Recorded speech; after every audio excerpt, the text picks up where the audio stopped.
Welcome to the Windows Club. If you encounter the error, the Windows wireless service is not running on this computer, then either read through this article on the Windows Club or simply watch this video. I'll guide you through the resolutions. First of all, we need to check the status of the WLAN AutoConfig service. So, press the Windows key in the R button to open the run window. Type the command services.msc and hit enter to open the service manager window. Now scroll down to the WLAN AutoConfig service, and since the list is in alphabetical order, it wouldn't be so difficult.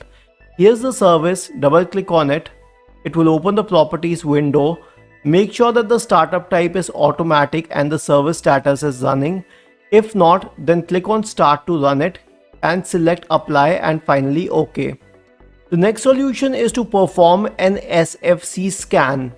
For this, search for command prompt in the Windows search bar and select Run as Administrator to open the elevated command prompt window.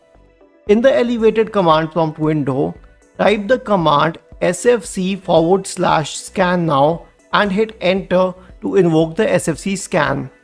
The next solution is to update network drivers, and the best way is to go to this website downloadcenter.intel.com and you would find the patch of the network drivers here.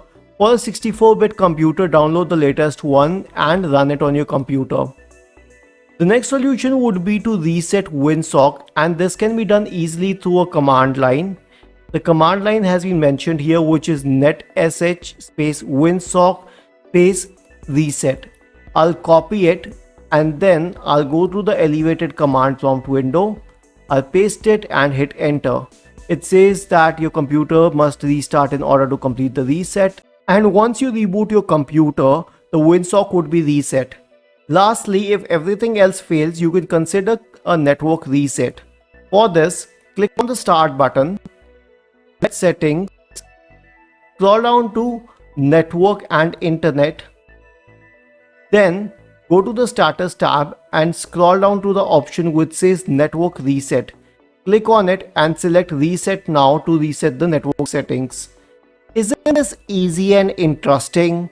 If you have any doubts, please go to the original article on the Windows Club, scroll down to the comment section and write your query. We will surely answer to it. Do not forget to subscribe to the channel. Thank you for watching this video and have a nice day.